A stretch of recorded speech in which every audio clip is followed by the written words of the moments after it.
በህይወት ውስጥ ምቀኛና ተንኮለኛ ጓደኛን አቅፈ መኖር ማለት በኪስህ ውስጥ የሚነድ እሳትን እንደመያዝ ይቆጠራል። ምክንያቱም እንዲህ አይነቱ ሰው በመጀመሪያ የሚሰርቅህ ያምሮ ሰላምህንና በራስህ ላይ ያለህን እምነት ሲሆን ሁልጊዜም በነገርህ ውስጥ ጥርጣሬን በመዝራት ብሩህ ተስፋህን በጨለማ እንዲሸፈን ያደርገዋል። ይህ መርዘኛ ሰው በቅርብህ መኖሩ የሚያመጣው ትልቁ ጣጣ የእድገት መንገድህን መዝጋቱ ነው። አንተ ወደፊት ለመራመድ ስታስብ እሱ በምክንያት ስም ፍርሃት እየነዛ እቅድህንና መንገድህን ይዘጋል። ስምህን በሰው ዘንድ በማጠልሸት መልካም ግንኙነቶችን እንዲበላሹና በብቸኝነት እንድትታጠር ያደርጋል። አልፎ ተርፎም ሚስጥርህን ለጠላቶች አሳልፎ በመስጠት ለትልቅ ውድቀት አጋልጦ ይሰጣል። በህይወት ጉዞ ላይ እንደ ጥላ እየተከተሉ ነገር ግን ብርሃንህን የሚጋርዱ የምቀኛና የተንኮለኛ ጓደኛ መኖር ካለህበት ቦታ ዝቅ እንድትል የሚያደርግ ትልቅ የስነ ልቦና ስብራትና የእድገት እንቅፋት ነው። እነዚህ ሰዎች ላንተ ያላቸው ቅርበትና የሚያሳዩት የሐሰት ፈገግታ በውስጣቸው ያለውን ቅናትና ተንኮል ስለሚሸፍነው በስኬት መንገድ ላይ የሚቆፍሩትን ጉድጓድ አስቀድሞ ለመለየት ይከብድሃል። አንተ ወደፊት ለመራመድ ስትጓጓ እነሱ ግን በረቂቅ ዘዴ በራስ የመተማመን መንፈስክን ይሰርቁታል። አዳዲስ ሐሳቦችን ያጠጥሉብሃል። እንዲያውም በስተጀርባህ ስምህን በማጥፋት መልካም አጋጣሚዎች ከደጃፍህ እንዳይደርሱ የጭቃ ጅራፍ ይሆኑብሃል። ይህም በሂደት ያምሮ ሰላምህን በማጣት በጥርጣሬና በጭንቀት እንድትታጠር ስለሚያደርግህ ትኩረትህ በሙሉ ከራስህ ስር ወጥቶ እነሱን በመከላከልና በመስማት ላይ እንዲባክን በማድረግ የመጨረሻው ግባቸው የሆነውን ውድቀትህንና ያንተን መረገጥ እውን ለማድረግ ይጥራሉ፣ ለስኬትም ይበቃሉ። በህይወት ጉዞ ውስጥ እንደ ልብ ጓደኛ ተጠግተውህ ነገር ግን በውስጣቸው ምቀኝነትን ያረገዙ ሰዎች ልክ እንደ ምስጥ እድገትህን ከውስጥ በልተው የሚያፈርሱና የስኬት ማማህን የሚያናጉ ትልቁ የነፍስህ ጥላቶች ናቸው። እነዚህ ግለሰቦች አንተ ትልቅ ደረጃ ላይ ስትደርስ ከማየት ይልቅ ውድቀትህን ናፋቂ በመሆናቸው በፈገግታ የታጀበውን መርዛማ ምክራቸውን በመለገስ ራይህ እንዲደበዝዝ፣ ትጋትህ እንዲቀዘቅዝና በራስህ ችሎታ ላይ ጥርጣሬ እንዲኖርህ ሌት ተቀን ይተጋሉ። በስራህም ይሁን በማህበራዊ ግንኙነት መካከል በመግባት ስምህን በማጠልሸትና የሌለ ታሪክ በመፍጠር ካለህበት ወደፊት እንድትራመድ እግርህን በረቂቅ ሰንሰለት አስረው ይይዙታል። በስተመጨረሻም የነሱ አሉታዊ ተጽዕኖ ካሰብክበት ግብ የሚያዘገይህ ብቻ ሳይሆን ሰላምህን ነጥቆ ለስነ ልቦና ቀውስና ለተስፋ መቁረጥ ስለሚዳርግህ የነዚህን መሰሪ ማንነት ጓደኛ ቀድሞ ተረድቶ ራስን ማወቅ ለነገው ስኬትህ ዋነኛውና ብቸኛው አማራጭ መሆን ይኖርበታል። በህይወት ጉዞ ላይ የምቀኛና የተንኮለኛ ጓደኛ ሚና ልክ እንደ ካንሰር ነው።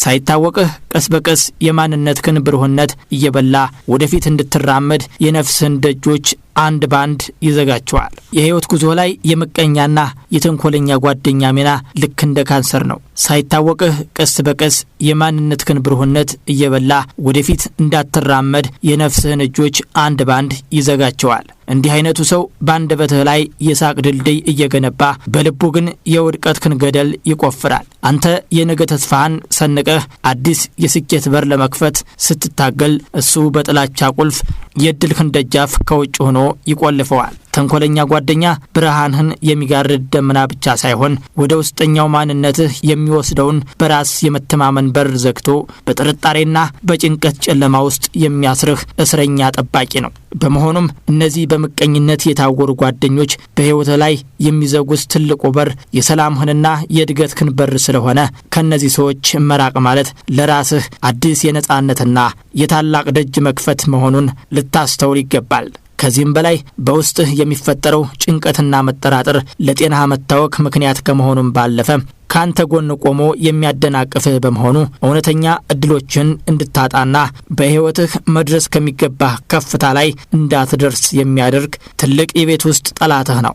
ስለዚህ እንዲህ አይነቱን የእድገት ካንሰር በጊዜ ነቅለህ ካልጣልህ ነገ ቁመህ የምታለቅስበትን ጉድጓድ ዛሬውኑ በፈገግታ እየቆፈረልህ መሆኑን መዘንጋት የለብህም። በህይወት ሰማይ ላይ እንደ ጥቁር ደመና ተጋርደው የብርሃን ወጋገንህን የሚከለክሉ ምቀኛና ተንኮለኛ ጓደኞች ስኬትህ እንደ ጅረት እንዳይፈስ ግድብ የሚሆኑብህና ጉልበትህን የመጠጡ የውስጥ ደዌዎች ናቸው። እነዚህ ሰዎች ካንተ ጋር አብረው እየበሉና እየጠጡ በልባቸው ግን ውድቀትህን ስለሚመኙ አዲስ እርምጃ በጀመርክ ቁጥር የጥርጣሬ መርዝን በመርጨትና ቀዳዳዎቹን ብቻ በመንቀስ ተስፋህን ያስቆርጡሃል።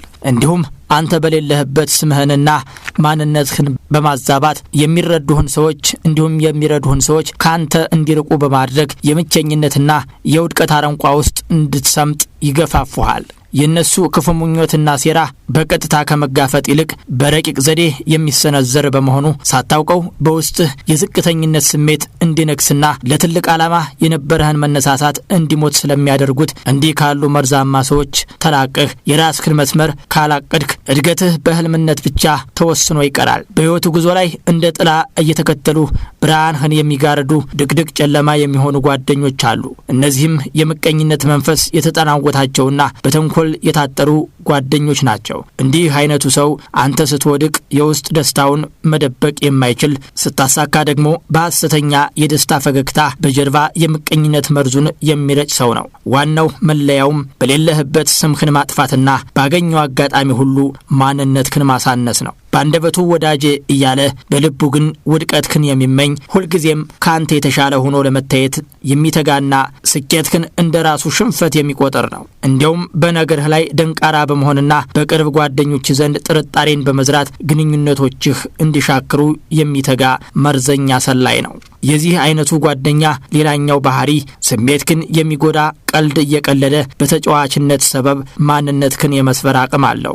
በችግርህ ቀን እንደ ጤዛ የሚጠፋ በደስታህ ቀን ግን እንደ ጋሬጣ የሚወጋህና በውስጥህ የሚቀጣጠለውን ተስፋ ለማጥፋት የሚሞክር የክፋት መጋዘን ነው። እንዲህ ያለውን ሰርጎ ገብ ወዳጅ ለይተው ማወቅና ራስን ከጥቃት ቀጠና ማራቅ የብልህነት ሁሉ መጀመሪያህ መሆን አለበት። ይህ አይነቱ ወዳጅ የቅርብ ጠላት አንተን በማበረታታት ፈንታ ሁልጊዜ ድክመትህ ላይ በማተኮር በራስ መተማመንህ እንዲላሽቅ ስልታዊ በሆነ መንገድ ይሰራል። ትናንት የፈጸምከውን ስህተት እንደ ትልቅ መሳሪያ በመጠቀም በሰው ፊት በማንኳሰት የሚያሸማቅቅህ የእርሱን ስኬት እንደ ተራ እየገነባ ያንተን ድል ግን እንደ ተራ አጋጣሚ አሳንሶ የሚመለከት የቅናት እስረኛ ነው። ፊትህ ላይ የርህራሄ ጭንብል ለብሶ በስተጀርባህ ግን የጥፋት ጉድጓድ የሚቆፍር ሚስጥርህን እንደ ጦር መሳሪያ ተጠቅሞ ለጠላቶችህ አሳልፎ የሚሰጥና በሕይወትህ ውስጥ የሚፈጠሩ መልካም አጋጣሚዎች ሁሉ እንዲጨናገፉ በክፉ ዓይን የሚከታተል ሰንሰለት ነው። ከእርሱ ጋር በቆየህ ቁጥር አዎንታዊ ጉልበትህን የሚመጥ በጥርጣሬና በጭንቀት እንድትሞላ የሚያደርግ እንዲሁም ሁልጊዜ ከኔ በታች ከሆንክ ብቻ ነው የሚወድህ የሚል ድብቅ መልእክት ያለው በመሆኑ የዚህን መርዘኛ ሰው እውነተኛ ማንነት ተረድተህ ራስህን መጠበቅና የእግርህን አቧራ አራግፈህ ወደ ብርሃን ጉዞ መቀጠል ካለብህ ትልቅ የቤት ሥራ አንዱና ዋነኛው ነው። በዙሪያ ያሉ ሰዎች ስላንተ ያላቸው አመለካከት መርዛማ ወሬዎችን በማሰራጨት ሕይወትህ እንዲበላሽ መርዛማ ወሬዎችን በማሰራጨት እኔ እኮ ላንተ አስቤ ነው በሚል የሽንገላ ቃል ጥርጣሬን በውስጥህ ይዘራሉ። አንተ በምትሰቃይበት ጊዜ የሐሰት ሐዘኔታ እያሳየ በውስጡ ግን ልክ ሆነ የሚል የድል አድራጊነት ስሜት የሚሰማው ያንተን ድክመት እንደ መዝናኛ ወሬ የሚጠቀምና ሁልጊዜም ባንተና በሌሎች ወዳጆች መካከል ግድግዳ ሆኖ የሚቆም የሴራ መሐንዲስ ነው። የዚህ አይነቱ ሰው ወዳጅነት ልክ እንደ አሸዋ ላይ ቤት ነው። ነፋስ ሲመጣ ቀድሞ የሚፈርስ ብቻ ሳይሆን አንተንም አብሮህ የሚቀብር በመሆኑ እንዲህ ያለውን ተኩላ በበግ ለምድ ለይቶ በማውጣትና ከሕይወት ገጽ ላይ በመደምሰስ ሰላምህንና መንፈሳዊ ጥንካሬህን መልሰህ መገንባት ለነገው ማንነትህ ወሳኝ እርምጃ ነው። ተንኮለኛ ወዳጆች ሰውን ለመጣል የሚጠቀሙባቸው ስልቶች እጅግ ረቂቅና በለሰለሰ አንደበት የታጀቡ ናቸው። መጀመሪያ ግዳጃቸውን በምስጋናና በውሸት አክብሮት በማደንዘዝ የልብ ሚስጥርህን እንድትነግራቸው ካደረጉ በኋላ ያንን ሚስጥር እንደ መርዛማ ቀስት ተጠቅመው በሌለህበት ስምህን በማጥፋትና በማጋለጥ በሰዎች ዘንድ እንድትናቅ ያደርጉሃል። በአንድ በኩል እኔ ካንተ በላይ ማናለኝ እያሉ እየተለማመጡህ፣ በሌላ በኩል ደግሞ ካንተ የተሻለ ግንኙነት ካላቸው ሰዎች ጋር በማሴርና የውሸት ወሬዎችን በመዝራት ካንተ እንዲርቁ ያደርጋሉ። በተለይም ስኬት ደረጃ ላይ ስትደርስ አይሆንም፣ አይሳካም የሚሉ ተስፋ አስቆራጭ ቃላትን በመወርወርና በራስ የመተማመን መንፈስክን በመስበር ገና ሳትጀምር እንድትወርቅ የሚያደርጉ የውስጥ አርበኞች ናቸው። ትልቁ ታክቲካቸው ደግሞ አንተን በጓደኝነት ስም ጠፍንገው ይዘው ካንተ የተሻሉና ሊረዱ የሚችሉ ሰዎችን ግን እነሱ አይወዱህም በሚል የጥል መጋረጃ በመጋረድ ብቻህን እንድትቀርና ለጥፋታቸው አመች እንድትሆን ማድረግ ነው። በመሆኑም እነዚህ ሰዎች ጉድጓድ የሚቆፍሩት በሩቅ ሆነው ሳይሆን አብረው እየበሉና እየጠጡ መሆኑን ተረድተህ በንቃት መጓዝ ግድ ይላል። በሕይወት ጉዞ ላይ አብረው የሚራመዱ ሁሉ አጋርህ እንዳይመስሉህ። አንዳንድ ጊዜ የቅርብ የምትለው ጓደኛ የውስጥህን ሚስጥር ሰርቆ ለጥፋትህ የሚጠቀምበት በስኬትህ የሚቀናና የውድቀትህን መንገድ የሚጠርግብህ ተኩላ ሊሆን ይችላልና ይህንን መሰሉን ተንኮለኛ ጓደኛ ነቅለህ ለማውጣት መጀመሪያ ንግግሩን ሳይሆን ተግባሩን በትኩረት ተመልከት። ምክንያቱም ምቀኛ ጓደኛ አንተ ስትደሰት በውሸት ፈገግታ ፊቱ ቢበራም አይኖቹ ግን የቅናት እሳት ይተፋሉ። አንተ ዝቅ ስትል ደግሞ በውስጥ ታዋቂነት የሚደሰትና የሐሰት ርህራሄ የሚያሳይ መርዘኛ ነው። የሱ ዋናው መሳሪያ በመልካምነት ጭንብል ተከልሎ በነገርህ ውስጥ እሾህ መዝራት፣ በሌለህበት ስምህን ማጠልሸትና የዓላማህን ብርሃን ለማጥፋት ጥቃቅን መሰናክሎችን መፍጠር በመሆኑ አንዴ ማንነቱን ካወክ በኋላ ምንም አይነት ማቅማማት ሳይኖርብህ ራስህን ከሱ ማግለልና በዙሪያህ የሚገነባውን አፍራሽ ግንብ ማፍረስ ብልህነት ነው። ካንተ ጋር የሚኖር ምቀኛ ከሩቅ ካለ ጠላት ይልቅ አደገኛ ስለሆነ ሰላምህን ለማስከበርና ወደ ከፍታህ ለመጓዝ እንዲህ አይነቱን የቤት ውስጥ እባብ ያለ ርህራሄ ነቅለህ መጣልና በምትኩ እውነተኛና ለስኬትህ የሚቆረቆሩ ሰዎችን በዙሪያህ ማሰባሰብ የግድ ይልሃል። የምቀኛ ጓደኛን የመለያ ዘዴዎችን እወቅ። ተንኮለኛና ምቀኛ ጓደኛህን ለመለየት ጥቃቅን ምልክቶችን በንቃት መከታተል ብቻ በቂ ነው። በመሆኑም መጀመሪያ ትኩረትህ በስኬት ወቅት በሚያሳየው ስሜት ላይ ይሁን። ምክንያቱም እውነተኛ ጓደኛ በደስታ ጊዜ አብሮ ሲፈነጥዝ፣ ምቀኛህ ግን ደስታህን ለማርከስ ጥሩ ነው ግን የሚሉ ማሳነሻዎችን ይጠቀማል። ወይንም ደግሞ ንግግሩን ወዲያውኑ ወደ ራሱ ጉዳይ በማዞር ያንተን ውጤት ለማሳነስ ይጥራል። ሌላኛው ዘዴ ደግሞ አንተ በሌለህበት ሰዓት ስለ ሌሎች ሰዎች የሚያወራውን ሐሜት ተመልከት። በሌላው ላይ ክፉ የሚናገር ሰው በአንተም ላይ ያንኑ ማድረጉ የማይቀር ስለሆነ እንዲሁም በችግርህ ጊዜ ሲያዝንልህ ቆይቶ መፍትሄ ላይ ሲደርስ ፊቱ የሚጠቁር ከሆነ ይህ ገጽ የቅናት ምልክት ነው። በተጨማሪም ካንተ የተሻለ ሰው ሲገኝ አንተን የሚያገልህ ጥንካሬህን እንደ ድክመት የሚቆጥርብህንና ሁልጊዜም በንግግሩ ውስጥ ስውር ስላቅና ትችትን የሚቀላቅል ከሆነ ይህ ሰው ካንተ ጋር ያለው ለወዳጅነት ሳይሆን አንተን ለመርገጥ መሆኑን ተረድተህ በጊዜ ርቀትህን በመጠበቅ ራስህን መጠበቅ ይኖርብሃል። ምቀኛ ጓደኛን ለመለየት የግድ ግጭት መፍጠር አያስፈልግህም። ይልቁንም በችግሮቹ ውስጥ የሚወረወሩትን ስውር ፍላጻዎችንና የአካል ብቃቱን በዝምታ መታዘብ በቂ ነው። በተለይም አንድ ትልቅ የምስራች ስታበስረው አይኖቹ ውስጥ የሚታየውን የድንገተኛ ቅሬታ ጥላ ወይም ደስታህን ለማደብዘዝ የሚወረውራትን ግን ደግሞ የምትል አፍራሽ አስተያየት በንቃት ተከተል። ተንኮለኛ ጓደኛ ሁልጊዜም አንተን ዝቅ አድርጎ በማሳየት ራሱን ከፍ ለማድረግ ይጥራል። በሰው ፊት እንደ ቀልድ እያደረገ ድክመትህን ይዘረዝራል። በስኬት ወቅት እድለኛ ስለሆንክ ነው በማለት ልፋትህን ያቃልላል። እንዲሁም በሕይወት ውስጥ አዲስ መልካም ነገር ሲከሰት እሱ ቀድሞ ጨንቆትና ረብሾት ታገኘዋለህ። ከዚህ ባለፈ አንተን ከሌሎች ወዳጆች ጋር ለማጣላት የሚጠቀምበትን የወሬ ማዋዣ ዘዴ ማለትም አንተን የሚጠቅም መስሎ በሌሎች ዘንድ ስምህን የሚያጠፋበትን ስልት ካስተዋልክ ይህ ሰው ካንተ ጎን የቆመው ሊያግዝ ሳይሆን ሊያደናቅፍ መሆኑን ትረዳለህ። ያለምንም ጸጸት የግንኙነቱን በር ዘግተህ የውስጥ ሰላምህን ማስከበር ይኖርብሃል። አንዴ የምቀኛን ማንነት ለይተህ ካወቅክ በኋላ መውሰድ ያለብህ እርምጃ ለራስህ የምትሰጠው ትልቁ የነጻነት ስጦታ ነው። ይህን መሰሉን ተንኮለኛ ጓደኛ ከሕይወትህ ለማራቅ ደግሞ የግድ ጩኸትና ጠብ አያስፈልግም። ይልቁንም በብልሃትና በዝምታ ርቀትህን መጠበቅና አዳዲስ የስኬት ምስጢሮችን ለነሱ ማጋራት ማቆም የመጀመሪያውና ዋነኛው እርምጃ ሊሆን ይገባል። ምቀኛ ሰው ባዶነትህን ሳይሆን ጥንካሬህን ስለሚፈራ አንተ የምታደርገው ጥረት ስለ ራስህ ማንነትና ስኬት ከሱ ጋር መከራከር ሳይሆን ጊዜህንና ጉልበትህን ወደሚገነቡህ ተግባራት ላይ በመዋል እሱን በዝምታ መቅጣት ነው። ምክንያቱም ለተንኮለኛ ጓደኛ ትልቁ ቅጣቱ አንተ እሱን ትተህ ስታድግና ለወሬው ግድ ሳይኖርህ በደስታ ስትኖር ማየቱ ነው። በመሆኑም በሕይወትህ ዙሪያ የገነባኸውን የአጥር ግድግዳ በመድፈን ለስሜትህና ለዓላማህ ቅድሚያ በመስጠት እንዲሁም እውነተኛ ቅንነትና ፍቅር ካላቸው ሰዎች ጋር ብቻ ወዳጅነትህን በማጠናከር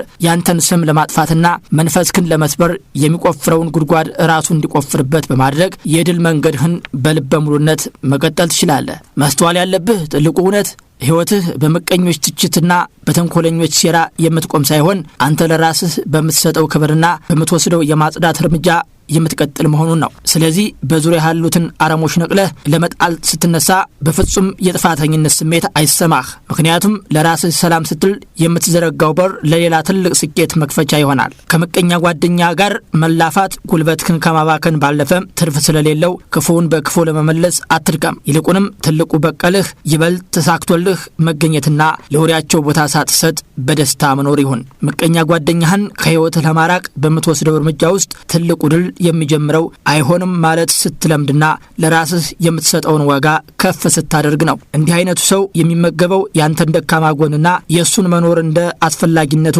የመቁጠሩን ስሜት ስለሆነ በራስ መቆም ስትጀምር እሱ በራሱ ጊዜ መክሰሙ አይቀርም። ዋነኛው ምክርህ ምስጢርህንና የቀጣይ ቅድህን በዝግጁነት ላይ እያሉ ለወሬ ጥማት ላላቸው ሰዎች አትክፈት። ይልቁንም ውጤትህ ራሱ እንዲናገር በዝምታ ስራ።